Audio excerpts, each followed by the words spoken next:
आकाशवाणी गोरखपुर से क्षेत्रीय समाचार।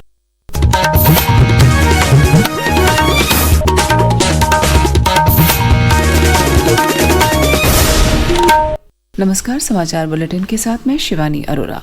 प्रधानमंत्री नरेंद्र मोदी ने आज नई दिल्ली स्थित अपने आवास पर एक उच्च स्तरीय बैठक की।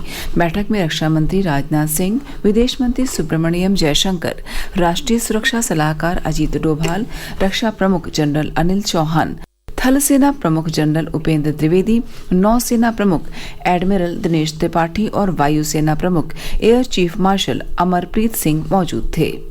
यह बैठक कल दोनों देशों के सैन्य अभियान महानिदेशकों के एक दूसरे से बात करने के बाद संघर्ष विराम के मद्देनजर हुई। दोनों देशों के यह अधिकारी कल फिर बात करने वाले हैं। इससे पहले विदेश सचिव विक्रम मिस्री ने कल नई दिल्ली में मीडिया को बताया था कि भारत पाकिस्तान द्वारा संघर्ष विराम उल्लंघन को बहुत गंभीरता से लेता है। उन्होंने कहा कि सशस्त्र बल स्थिति पर कड़ी निगरानी रख रहे हैं और उन्हें अंतर्राष्ट्रीय सीमा के साथ साथ नियंत्रण रेखा पर उल्लंघन की किसी भी घटना से सख्ती से निपटने के निर्देश दिए गए हैं। राष्ट्रीय प्रौद्योगिकी दिवस के अवसर पर रक्षा मंत्री राजनाथ सिंह ने आज वर्चुअल माध्यम से Uttar Pradesh defence industrial corridor के लखनऊ नोड पर सुपरसोनिक क्रूज मिसाइल ब्रह्मोस की प्रोडक्शन यूनिट का शुभारंभ किया। इस अवसर पर श्री सिंह ने कहा कि ऑपरेशन सिंदूर सिर्फ एक सैन्य कार्यवाही भर नहीं है। भारत विरोधी और आतंकी संगठनों ने भारत माता के मस्तक पर हमला करके कई परिवारों के सिंदूर मिटाए थे। उन्हें भारतीय सेना ने ऑपरेशन सिंदूर के माध्यम से इंसाफ दिलाने का काम किया है और इसके लिए आज सारा देश भारतीय सेनाओं का अभिनंदन कर रहा है। ऑपरेशन सिंदूर सिर्फ एक सैन्य कार्रवाई भर नहीं है, बल्कि भारत की राजनैतिक, सामाजिक और सामरिक इच्छा शक्ति का प्रतीक। यह ऑपरेशन आतंकवाद के खिलाफ भारत की दृढ़ इच्छा शक्ति का और सैन्य शक्ति की क्षमता और संकल्प शक्ति का भी प्रदर्शन। मुख्यमंत्री योगी आदित्यनाथ ने कहा कि आत्मनिर्भरता किसी भी स्वावलंबी देश के लिए आवश्यक है। किसी भी स्वावलंबी देश के लिए आवश्यक होता है कि अपनी रक्षा आपूर्ति के लिए वह दुनिया के अन्य देशों पर निर्भर होने की बजाय स्वयं उस लक्ष्य को प्राप्त करे। आज पूरी दुनिया के अंदर आप देख रहे होंगे युद्ध अलग अलग क्षेत्रों में हो रहे हैं। उन क्षेत्रों में अगर आप देखेंगे कि अगर जिन देशों के पास अपनी स्वयं की रक्षा उत्पादन की क्षमता नहीं है, वे देश इस प्रवर्तमान अभियान के एक अलग थलग पड़े हुए दिखाई देते हैं। श्री योगी ने कहा कि प्रधानमंत्री नरेंद्र मोदी ने वर्ष 2014 में भारत के सामने जो लक्ष्य रखा, डिफेंस मैन्युफैक्चरिंग कॉरिडोर और ब्रह्मोस मिसाइल उसी अभियान का हिस्सा है।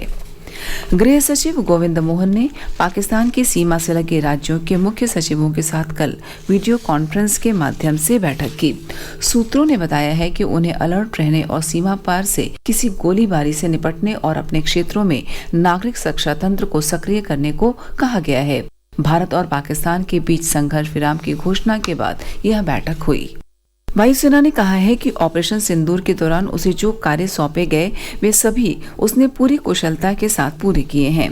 सोशल मीडिया पोस्ट में वायुसेना ने कहा कि सभी ऑपरेशन राष्ट्रीय हितों को ध्यान में रखते हुए शानदार तरीके से चलाए गए।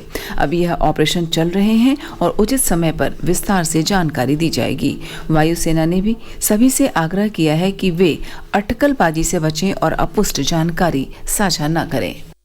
विश्व के कई नेताओं ने भारत और पाकिस्तान के बीच संघर्ष विराम का स्वागत करते हुए इसे दोनों देशों के बीच तनाव कम करने की ओर एक महत्वपूर्ण कदम बताया है। संयुक्त राष्ट्र महासचिव अंतोनियो गुतरेस ने भारत और पाकिस्तान के बीच संघर्ष विराम समझौते का स्वागत किया है और दोनों देशों से इस दिशा में आगे बढ़ने की अपील की है।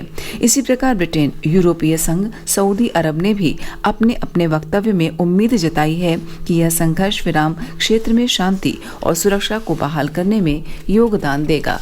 दिल्ली हवाई अड्डों से उड़ानों की आवाजाही सुचारू रूप से जारी है। दिल्ली अंतर्राष्ट्रीय हवाई अड्डा लिमिटेड डायल ने एक परामर्श में कहा कि वर्तमान परिदृश्य में नागर विमानन सुरक्षा ब्यूरो के अनिवार्य सुरक्षा प्रोटोकॉल के लिए उड़ानों के समय में बदलाव हो सकता है और यात्रियों को सुरक्षा जांच के दौरान भी इंतजार करना पड़ सकता है। यात्रियों को संबंधित एयरलाइंस के संचार माध्यमों से संपर्क में रहने और निर्धारित दिशा निर्देशों का पालन करने को कहा गया है।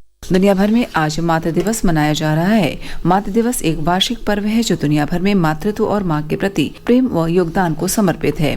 मुख्यमंत्री योगी आदित्यनाथ ने आज मातृ दिवस की प्रदेशवासियों को बधाई दी है। समाचार समाप्त हुए। नमस्कार।